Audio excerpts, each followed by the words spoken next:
Subscribe and share my channel Sudarsana. నమస్కారం. శ్రీదేవి భాగవతం కథలను తెలుసుకుందాం. శ్రీమాత్రే నమః. శ్రీ గురుభ్యో నమః. శ్రీమద్దేవి భాగవతం 6వ స్కందము. దేవతలు బృహస్పతితో సంప్రదించుట. బృహస్పతి అంగీకారమును అనుసరించి కార్యము సంపన్నము చేయుట. ఇంద్రాణిని దేవి కరుణించుట. వ్యాసుడు చెప్తున్నాడు. దేవతల మాటలను విని బృహస్పతి వాళ్లతో ఇలా చెప్తున్నాడు.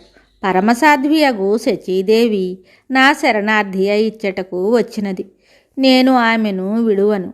అయినను ఒక ఉపాయమున్నది. ఒకసారి శచి నహుషుని దగ్గరకు వెళ్ళి ఇట్లు పలుకవలెను.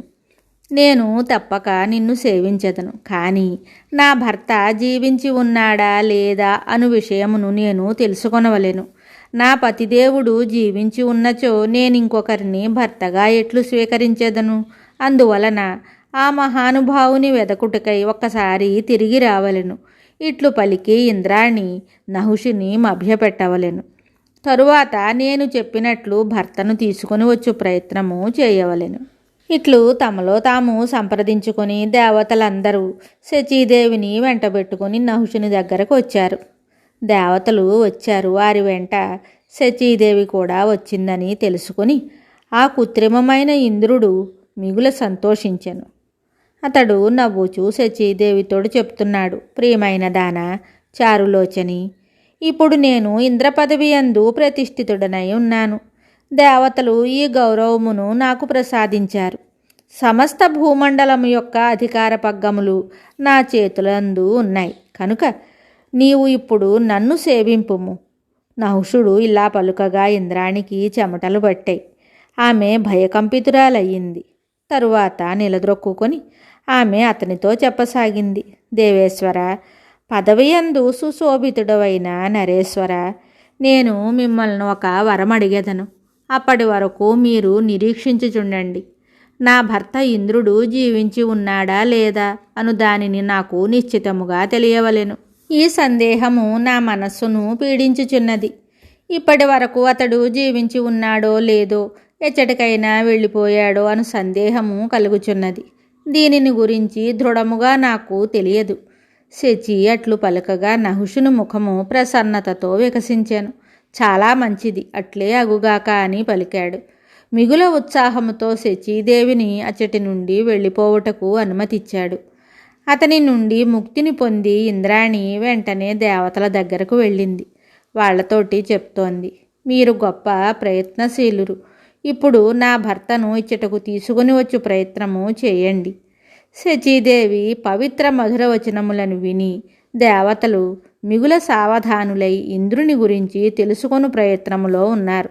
కర్తవ్యము బోధపడగా దేవతలు విష్ణుధామమును చేరారు. ఆ స్వామిని స్తుతింపసాగారు. ఆదిదేవుడు విష్ణు భగవానుడు అఖిల జగత్తునకు స్వామి. శరణుజొచ్చిన వారిని కృపతో చూచుట ఆ స్వామి సహజ గుణము. తమ వాణిని వినిపించుటలో అధిక నేర్పరులకు దేవతలు అత్యంత ఉదాసీనులై ఆ ప్రభువుతో చెప్తున్నారు. భగవన్, దేవరాజగు ఇంద్రుడు బ్రహ్మహత్య దుఃఖముతో ఎచ్చటనో కాలము గడుపుచున్నాడు. మాకు గొప్ప కష్టము కలుగుచున్నది. దీని నుండి మమ్ములను రక్షింపుము. అటులనే ఇంద్రుడు బ్రహ్మహత్యా దోషము నుండి ముక్తుడు కావలెను. దీనికి ఉపాయము కృపతో తెలపండి.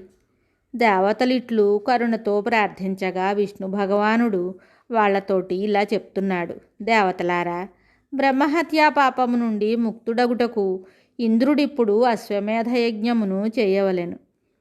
ఆ పరమపావన యజ్ఞ ప్రభావమున పాపములన్నీ నశించును. అతనికి మరలా ఇంద్రపదవి లభించును. తదుపరి అతనికి ఎట్టి భయమును ఉండదు. ఈ అశ్వమేధ యజ్ఞము భగవతి జగదంబను సంతుష్టురాలను చేయుటకు ఒక గొప్ప సాధనము. ఈ యజ్ఞమున సంతుష్టురాలైన భగవతి జగదంబ బ్రహ్మహత్య మొదలగు సకల పాపములను నశింపచేయును. ఇంద్రాణి కూడా భగవతి జగదంబను ఆరాధించుటయందు సంలగ్నురాలు కావలయును. మిగతా కథ తరువాయి భాగంలో తెలుసుకుందాము. శుభం. శ్రీదేవి భాగవతం తరువాయి భాగంలో మళ్ళీ కలుద్దాం. నమస్కారం. Subscribe and share my channel Sudarsana.